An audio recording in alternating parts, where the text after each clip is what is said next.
Se você está com homocisteína alta, precisa baixá-la urgentemente, porque a homocisteína alta é um fator de risco tanto para doenças cardíacas quanto para doenças neurodegenerativas, e é isso que a gente vai aprender hoje. Em primeiro lugar, o que é a homocisteína?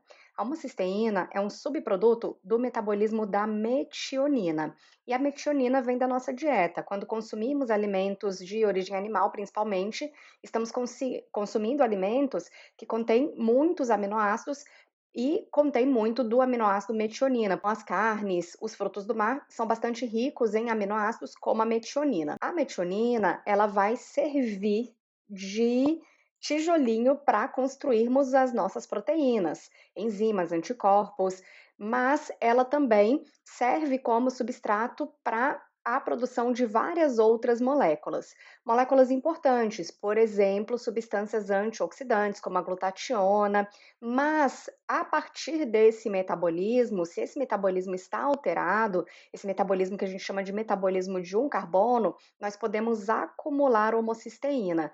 Principalmente se está faltando na dieta folato, na forma ativa de metilfolato, se está faltando vitamina B12, ou se está faltando betaína, ou se está faltando vitamina B6. Então, esses são os principais nutrientes para que essa via toda funcione muito bem e para que a gente possa produzir, inclusive, uma substância chamada S-adenosilmetionina, que é um doador de carbono muito importante para controlar a nossa expressão genética, quais genes vão se expressar. Mas, como eu disse, se estiverem faltando B9, B12 ou B6, nós vamos acumulando homocisteína. E a homocisteína, quando aumentada, ela vai ativar determinados receptores. Por exemplo, ela tem muita afinidade pelo receptor TLR4 ou Toll-like receptor 4. E a ligação a esse receptor vai desencadear uma cascata de eventos com a ativação do NF-κB.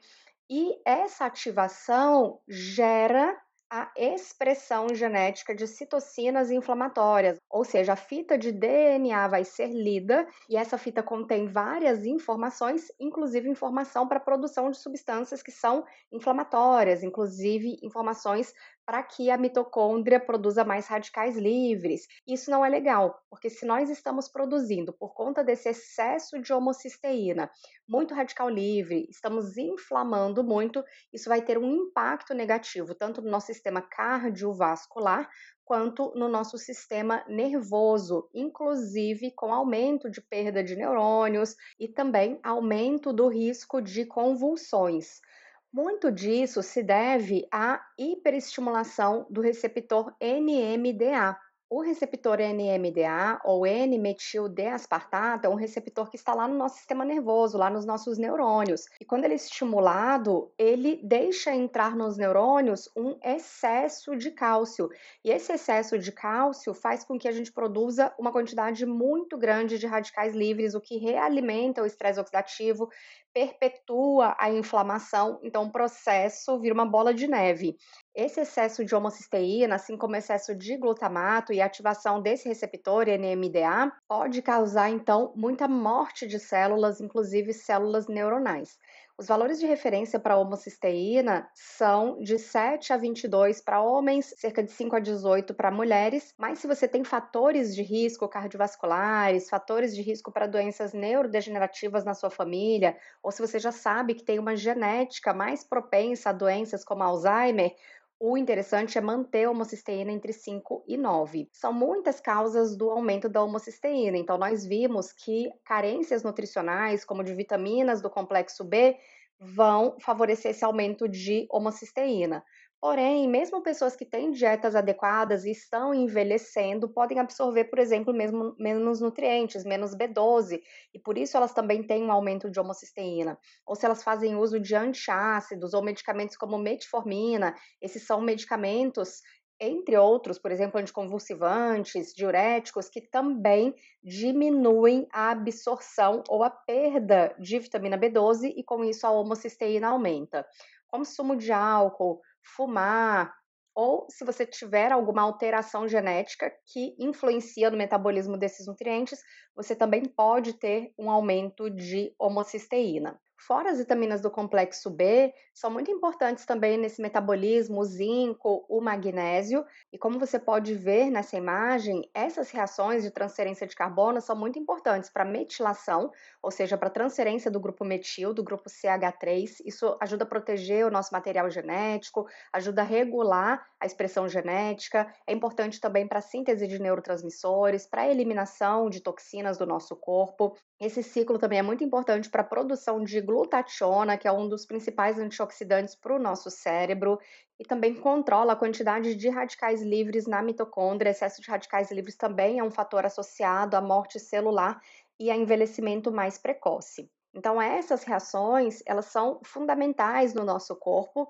por exemplo, para a produção de neurotransmissores como a adrenalina, para a produção de substâncias importantes para o metabolismo energético, como a creatina, para a produção de melatonina, então, se você quer dormir bem, isso é fundamental, dentre outras moléculas. Quando uma pessoa tem uma alteração do metabolismo de um carbono, seja pela falta de vitaminas, seja pelo aumento de homocisteína, nós vamos ter um risco aumentado de alguns problemas. A mulher grávida, por exemplo, vai ter uma maior vulnerabilidade a ter um bebê com defeitos na formação do tubo neural. Pessoas com alterações nesse metabolismo também têm uma maior incidência de doenças cardiovasculares, doenças desmielinizantes dos neurônios, uma dificuldade de eliminação de toxinas, aumento do risco de determinados tipos de câncer, inclusive leucemia, transtornos de humor, depressão, envelhecimento precoce e maior aceleração do declínio cognitivo conforme nós vamos envelhecendo.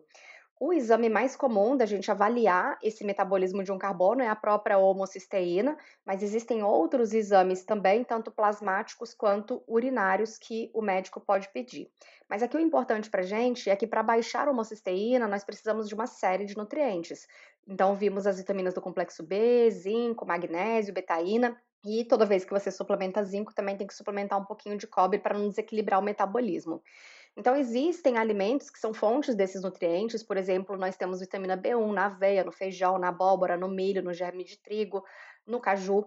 Temos B2 em alguns alimentos de origem animal, mas também temos no levedura de cerveja, no espinafre. Vitamina B3 também em alimentos de origem animal, mas também em amendoim e gergelim.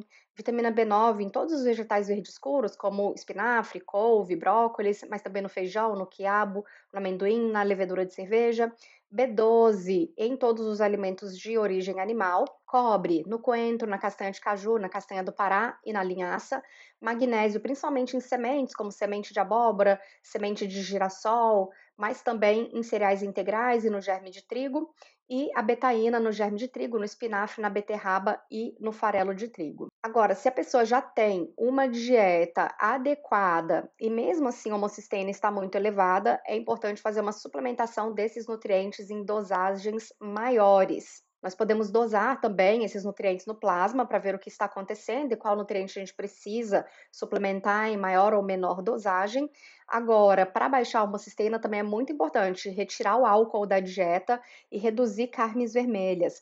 Apesar desses alimentos conterem vitaminas do complexo B, eles contêm também muita metionina, contribuindo para aumento de homocisteína. Então, muitas vezes a gente, por conta dessa redução de determinados alimentos, precisa sim fazer a suplementação. E se você tem alguma dúvida, marque uma consulta, ou se você quer saber mais sobre metabolismo e cérebro, entre na minha plataforma T21.video.